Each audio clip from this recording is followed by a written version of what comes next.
Hi everybody, I'm Alister Benn and you're watching Expressive Photography. In today's video, I want to discuss with you what is the point of landscape photography. Now, that's a big question, and I think it's a question you should be asking yourself. Why are you making photographs? What is the point? And what I want to look at today is we're still in Iceland from the trip I was there with Adam and Tom and Thor. And it's 3 weeks now that I've been back. Nearly a month I've been back actually. And you get to that point where you're distanced from the experience somewhat. But at the same time, every time you open the folder of images, you're discovering new things. You know, you're finding things that you'd forgotten. You're remembering things that might have slipped your mind. So what I want to do today is kind of look at some of the photographs that didn't work and some of the photographs that I've grown quite fond of. And pardon me, to try and discuss, well, what's the point? What is the point of landscape photography? So in this folder, I've got, like I said, something like 310 or so photographs that I took on digital and about another 25 or so on film. Now, this one's obviously not a keeper because it's got a photographer in it. It's not a landscape shot, is it? But if I go into some of the ones...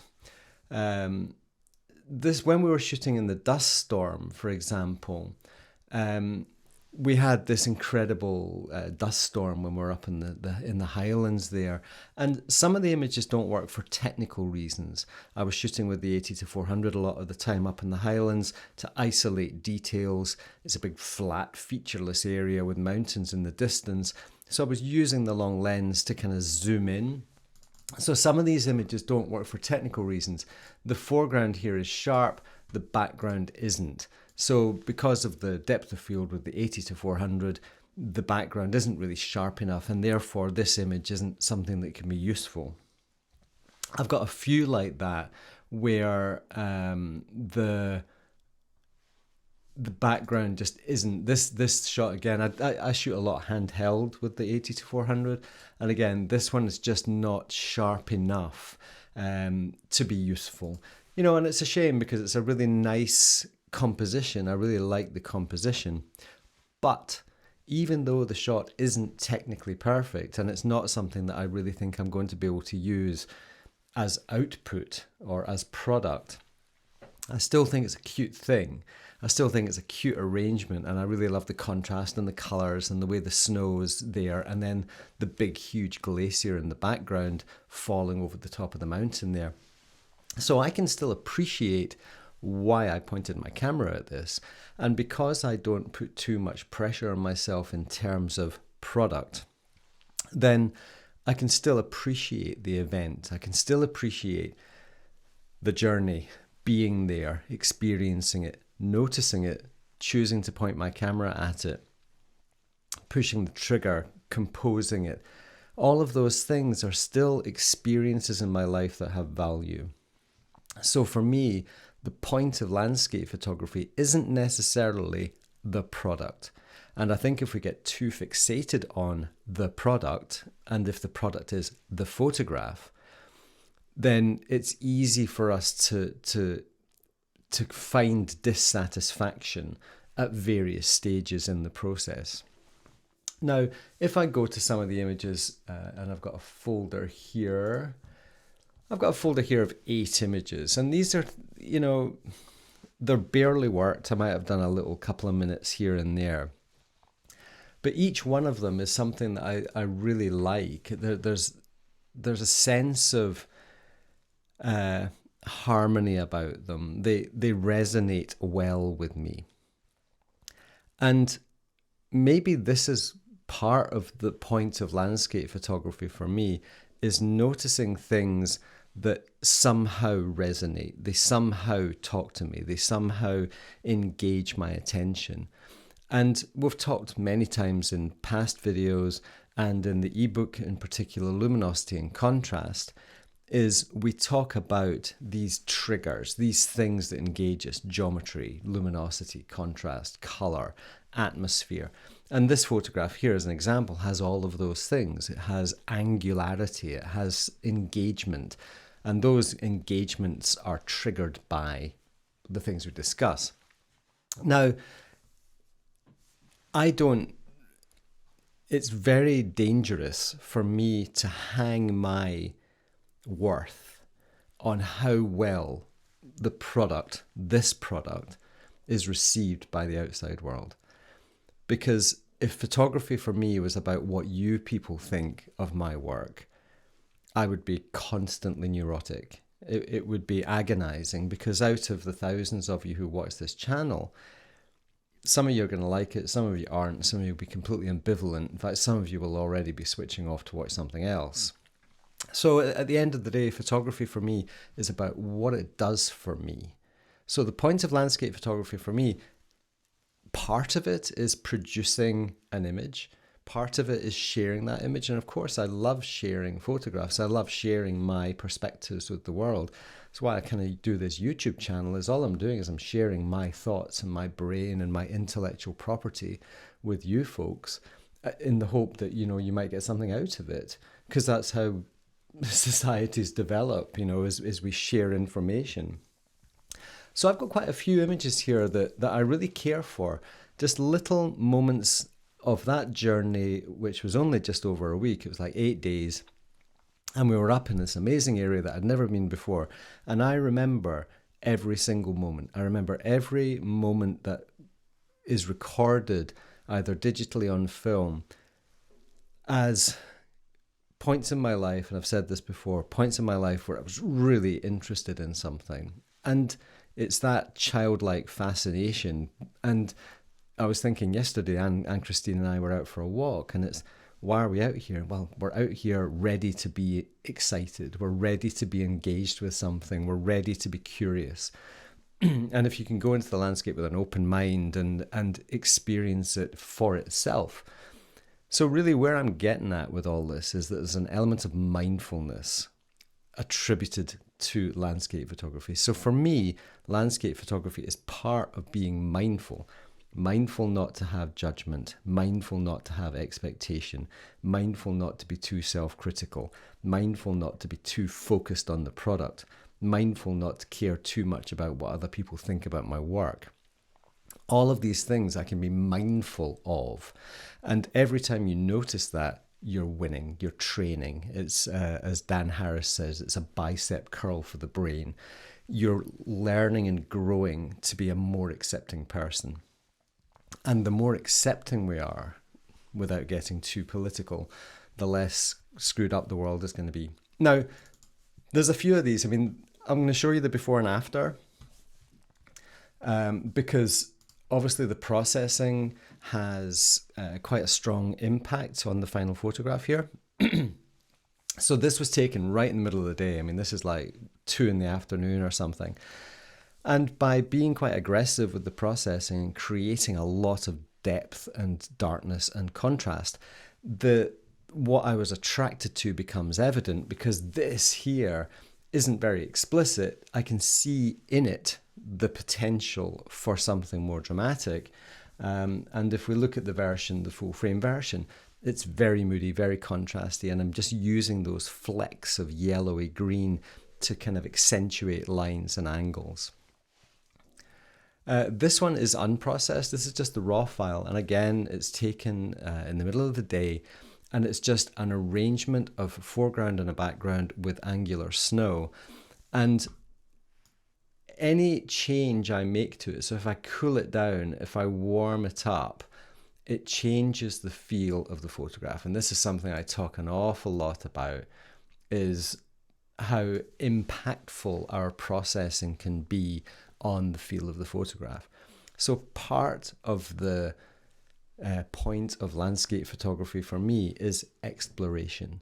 It's imagination. It's curiosity. It's what happens if, yeah?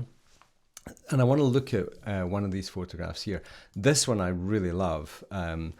this is something that I think I might work. I'll work this one properly, and I'll stick it on the membership channel, because I think this image has a lot of potential, and it kind of excites me quite a lot. There's something about it. It's very sensuous. It's very, sensual is the word that kind of figures to me.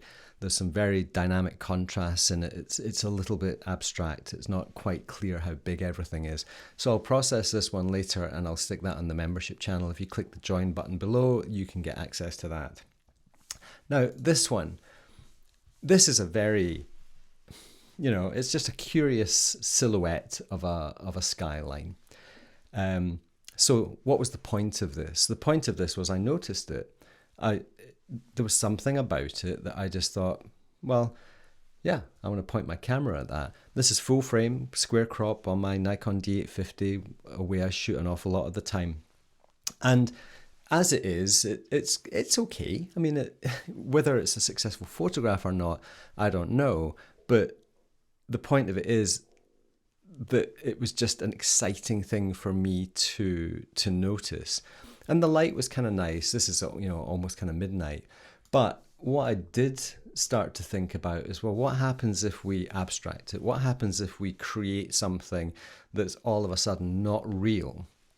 And if I come into the develop module here, and if I was to increase that warmth quite dramatically, boost the vibrance a bit there as well. And then I'm just going to bring in a gradient and bring back in some of that coolness to that side. And what I'm doing there is I'm creating a transition.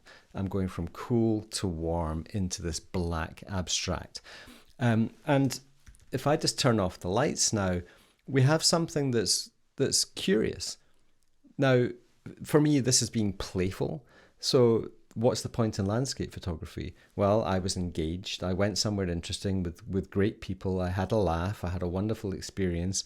I saw some beautiful things. I was exploring. I was inquisitive. I was engaged with the world. I felt truly alive. I was physical. I was carrying heavy backpacks up and down mountains. I was generally having a great experience. And every time I pointed my camera at something, I noticed it. I engaged with it. I was mindful of myself being alive, and every moment was important.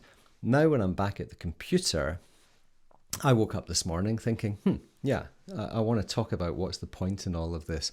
Because something I see so much is people being so focused on the product that everything else goes to one side. We're too worried about what other people think about us. We're too worried about judgment. We're too worried about self-doubt. So for me, I want to be playful and joyful and excited. And whether people like this or not, really, I don't care. But I've had a little bit of fun with it. There's one little thing I want to talk about before I close today. I mean, there's some other images that I could talk more about, but I just want to show you my slides. So these are scanned, these are drum scanned by my very good friend and climbing buddy Tim Parkin, who runs On Landscape magazine with his partner Charlotte. And these are my Velvia and Ektar 120 slides. So I've chosen 8 out of 24. So that's 1 in 3, which is a really incredible hit rate. They were beautifully exposed. They're all sharp.